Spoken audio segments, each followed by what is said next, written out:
अपना उत्तर प्रदेश बुलेटिन की शुरुआत करेंगे और आपको सीधा लिए चलते हैं लखनऊ, जहां पर सीएम योगी आदित्यनाथ इस वक्त मौजूद हैं। तो तस्वीरें आपको दिखा रहे हैं लखनऊ से।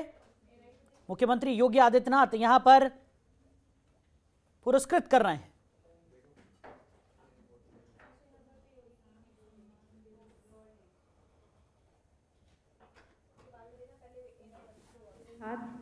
के वरिष्ठ वैज्ञानिक एवं अध्यक्ष डॉक्टर अशोक कुमार, हमारी ढेर सारी शुभकामनाएं हैं। आप बधाई के पात्र हैं।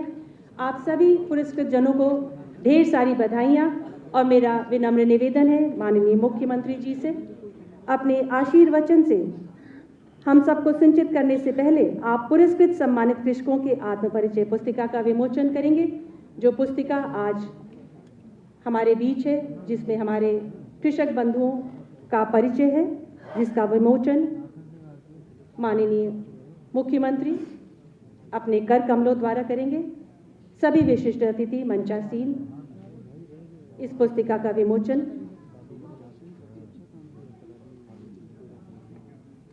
आपकी तालियां बजेंगी तो कार्यक्रम में उत्साहवर्धन रहेगा। आप सभी बधाई के पात्र हैं। हमारी शुभकामनाएं आपके साथ है। कृषि विभाग आपके साथ है।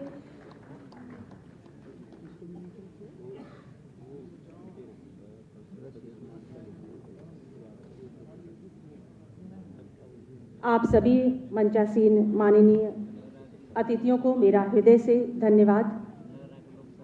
मेरा विनम्र निवेदन माननीय मुख्यमंत्री जी से है, अपने आशीर्वचन से हम सबको सिंचित करने की कृपा करेंगे।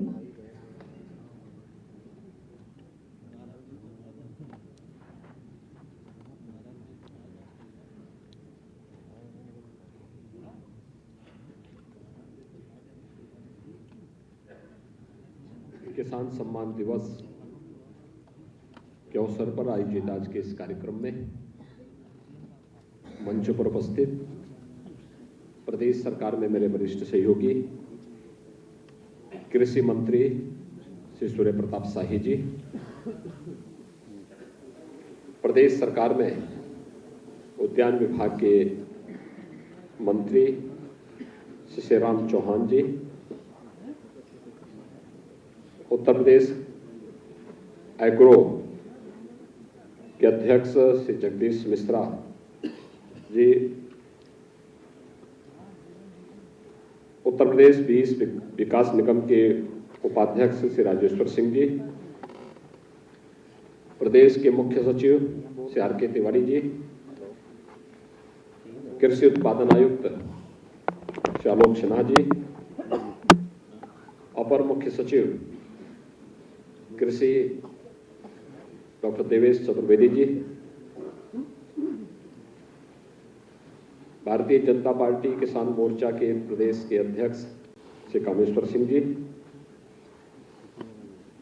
कृषि विभाग से जुड़े हुए सभी अधिकारीगण, कृषि वैज्ञानिकगण और प्रदेश के विभिन्न क्षेत्रों से यहाँ पर उपस्थित सभी किसान भाइयों बहनों,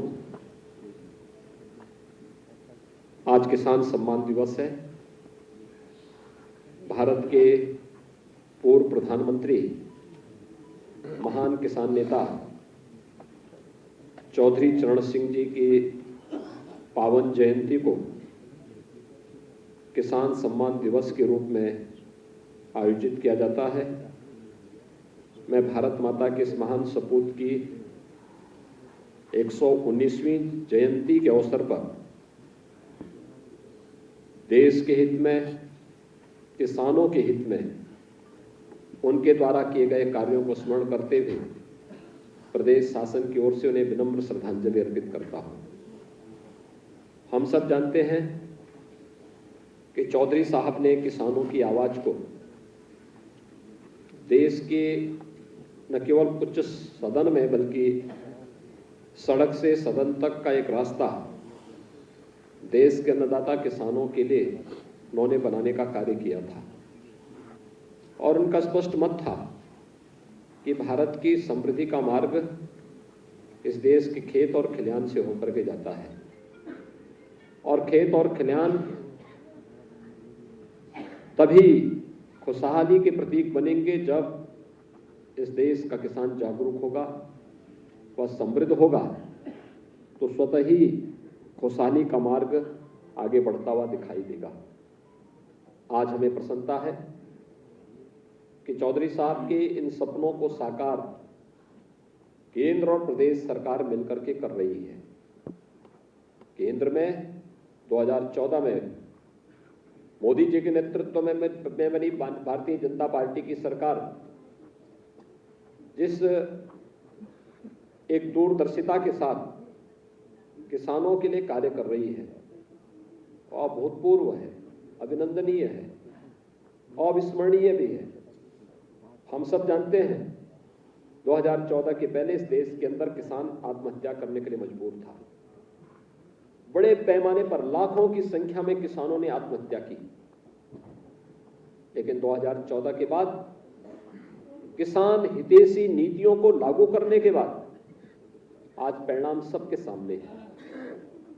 सॉइल हेल्थ कार्ड की व्यवस्था हो, प्रधानमंत्री फसल बीमा योजना, प्रधानमंत्री कृषि सिंचाई योजना, खेती किसानी में भी हम विविधीकरण के साथ साथ तकनीक का उपयोग करके किसान के जीवन में व्यापक परिवर्तन लाने और उनकी आमदनी को कई गुना बढ़ाने के लिए किए जाने वाले प्रयास हो, या फिर किसानों के लिए किसान सम्मान निधि उपलब्ध कराने की कार्रवाई, यह आजादी के बाद पहली बार देखने को मिला है। हर किसान का सम्मान हो, अन्नदाता किसान खुशी के साथ आगे बढ़ सके। देश के अंदर न्यूनतम समर्थन मूल्य की घोषणा भले ही 1967 में हुई हो, लेकिन ईमानदारी के साथ किसान को इसके साथ जोड़ने का कार्य अगर किसी ने किया है तो देश के यशस्वी प्रधानमंत्री श्री नरेंद्र मोदी जी ने किया। 2018 में लागत का 1.5 गुना न्यूनतम समर्थन मूल्य हो, इसको लागू करने का कार्य भी मोदी जी के नेतृत्व की सरकार ने किया। और मुझे प्रसन्नता है कि केंद्र और प्रदेश सरकार जब मिलकर के कार्य करती है तो उसके परिणाम भी उसी प्रकार से सामने आते हैं। 2017 में जब प्रदेश में हमारी सरकार बनी थी, उस समय हमारे सामने भी चुनौतियां थी। उत्तर प्रदेश में भी किसान आत्महत्या करने के लिए मजबूर था। इसलिए सरकारों की किसान विरोधी अवैज्ञानिक सोच के कारण किसान या तो खेती से पलायन कर रहा था, और जो लोग खेती करने के लिए मजबूर भी थे, कर्ज तले इतना दब जाते थे, उनके सामने आत्महत्या एकमात्र विकल्प बच पाता था। लेकिन 2017 में आने के बाद हम लोगों ने प्रदेश के 86 लाख किसानों की कर्ज माफी के एक बड़े अभियान को अपने हाथ में लिया, और उत्तर प्रदेश की पहली सरकार थी जिसने किसानों के 36,000 करोड़ रुपए तक के कर्जे माफ करके किसान को राहत देने और फिर उसको जीवन में व्यापक परिवर्तन लाने के लिए एक अभियान प्रारंभ किया। आज आप देखते होंगे वर्षों से लंबित सिंचाई की परियोजनाएं पूरी की जा रही हैं। विगत 4.5 वर्ष के दौरान हमारी सरकार ने प्रदेश के अंदर सिंचाई की योजनाओं को पूरा करते हुए 22 लाख हेक्टेयर से अधिक भूमि को अतिरिक्त सिंचाई की सुविधा उपलब्ध करवाई है। प्रदेश के अंदर अगर मैं प्रोक्योरमेंट की पॉलिसी को देखता हूं, 2017 के पहले उत्तर प्रदेश के अंदर क्रय की कोई नीति नहीं थी। आड़तियों के माध्यम से खरीद फरोख्त होती थी। हमारी सरकार आई, हमने कहा हम किसान से सीधे खरीदेंगे, और मुझे प्रसन्नता है कि विगत 4 वर्ष में उत्तरोत्तर इसमें वृद्धि होती गई। अगर मैं पिछली सरकारों के द्वारा किसानों से सीधे क्रय न होने, आड़तियों से भी क्रय करने, और वर्तमान सरकार के द्वारा किसानों से सीधे क्रय करने की तुलनात्मक रूप से आपके सामने बताऊं, आप स्वयं देखेंगे लगभग दुगने से अधिक का अंतर है। अगर पिछली सरकार के 5 वर्ष के कार्यकाल में धान क्रय वह भी आढ़तियों के माध्यम से मात्र 123.61 लाख मीट्रिक टन हुआ है। तो हमारी सरकार ने पिछले 4.5 वर्ष के अंदर 203.26 लाख मीट्रिक टन धान का क्रय सीधे किसानों से करके एमएसपी के लाभ डीबीटी के माध्यम से उसके अकाउंट में देने का कार्य किया। गेहूं में भी अगर हम देखेंगे कितना अंतर आया है। पिछली सरकार के 5 साल के कार्यकाल में मात्र 94.38 लाख मीट्रिक टन गेहूं का क्रय वह भी आढ़तियों के माध्यम से हुआ, यानी एमएसपी का लाभ किसान को नहीं मिला। लेकिन हमारी सरकार के समय 219.12 लाख मीट्रिक टन गेहूं का क्रय सीधे किसान से किया गया और पैसे का भुगतान डीबीटी के माध्यम से किसान के खाते में किया गया। ये जो व्यापक परिवर्तन है, ये परिवर्तन इस बात को दिखाता है कि किसान के जीवन में परिवर्तन लाने का हमारी सरकार प्रदेश के अंदर आलू का भी न्यूनतम समर्थन मूल्य मिल सके हमारी सरकार ने लागू किया। दलहन, तिलहन और तमाम अन्य फसलों के भी दाम किसान को मिल सके, यह कार्य भी हमारी सरकार ने प्रदेश के अंदर किया। प्रदेश के अंदर 20 जिले ऐसे थे जहां पर पहले कोई कृषि विज्ञान केंद्र नहीं था। हमारी सरकार आई तो हमारी सरकार ने उन 20 जिलों में भी कृषि विज्ञान केंद्र स्थापित करने की कार्रवाई प्रारंभ की और कई कृषि विज्ञान केंद्र आज खड़े होकर के किसानों को तकनीकी मदद दे रहे हैं। प्रदेश के अंदर जब 2017 में हम लोग आए थे तो प्रदेश के अंदर मंडियों की स्थिति अत्यंत खराब थी। वे किसानों के हितैषी बनने की बजाय किसानों के शोषण के प्रतीक बने हुए थे। सरकार ने उसमें व्यापक संशोधन किया, उन्हें किसान हितैषी बनाने के लिए तमाम प्रकार के कदम उठाए।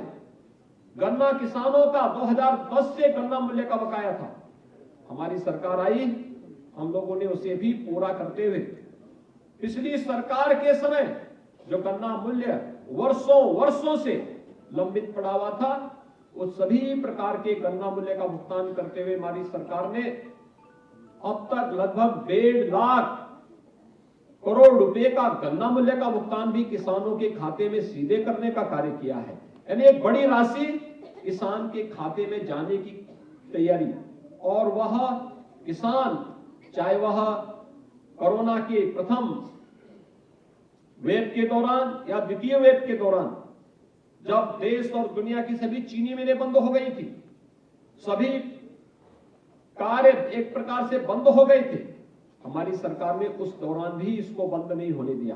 प्रदेश की सभी 119 चीनी मिलें कोरोना कालखंड के दौरान प्रथम और द्वितीय वेव के दौरान भी निरंतर सभी चीनी मिलों को चलाया गया। हमें एहतियातन वहां पर कुछ कदम उठाने पड़े थे।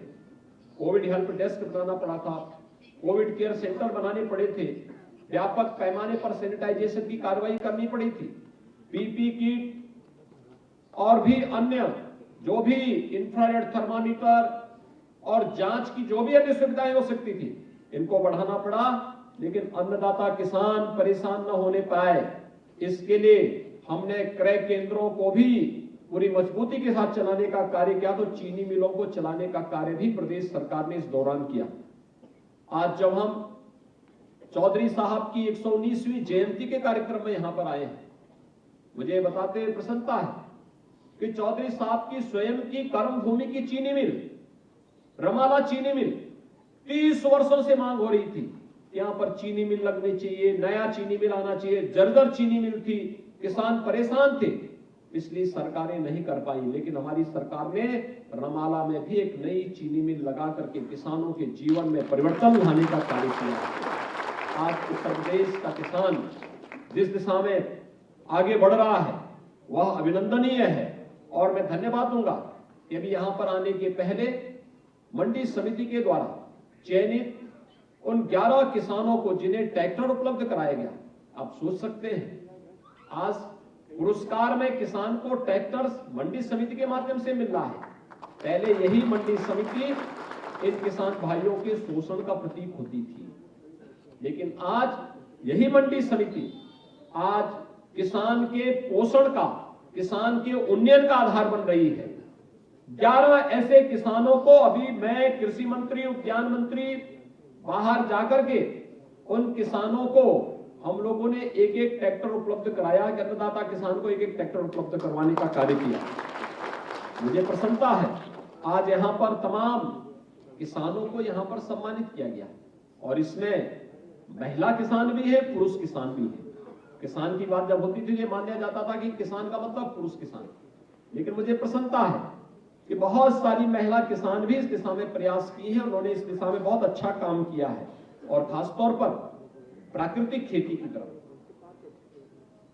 हम खेती के उत्पादन को बढ़ा तो रहे हैं, लेकिन केमिकल फर्टिलाइजर और पेस्टिसाइड जितनी बड़े पैमाने पर डाल रहे हैं, ये नई नई बीमारियों को भी जन्म दे रही है।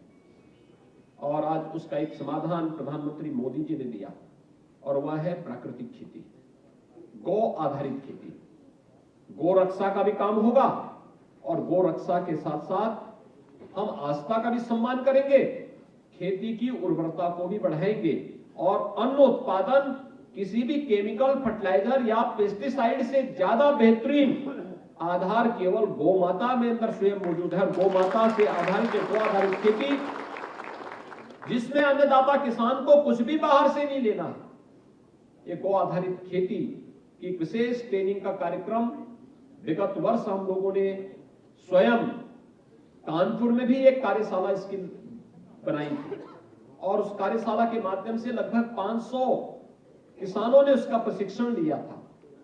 और प्रधानमंत्री जी का जोर है, हम अधिक से अधिक अगर मानव जाति को बचाना है, कैंसर है, किडनी फेलियर के मामले आ रहे हैं और भी अन्य तमाम गंभीर बीमारियों से जुड़े हुए मामले आ रहे हैं, इसकी तह में क्या है और वह एक ही बात सामने आती है कि बड़े पैमाने पर रसायन उर्वरक और कीटनाशकों का उपयोग करने के उपरांत जो भी उत्पाद आ रहा है वो इतना जहरीला हो रहा है कि जो व्यक्ति उसको खाएगा तो एक समय के बाद कहीं ना कहीं वो उसकी चपेट में आ सकता है।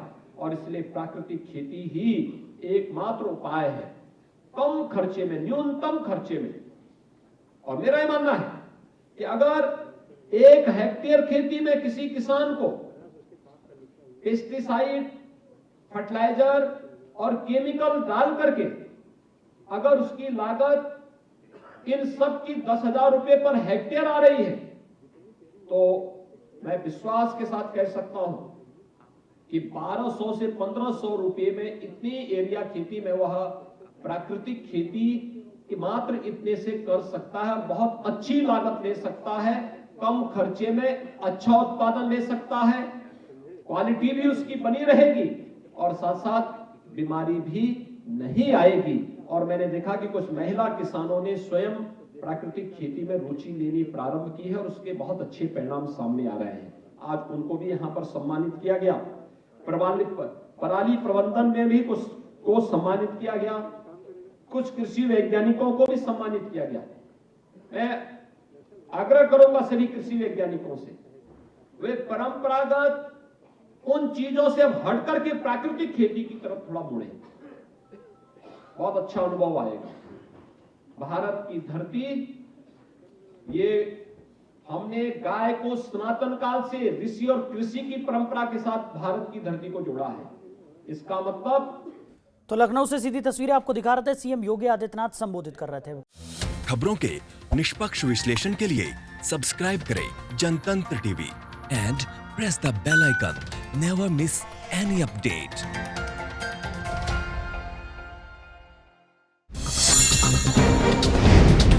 डाउनलोड कीजिए जनतंत्र टीवी ऐप को, जो कि अवेलेबल है गूगल प्ले और ऐप स्टोर पर। अधिक जानकारी के लिए अभी डाउनलोड करें।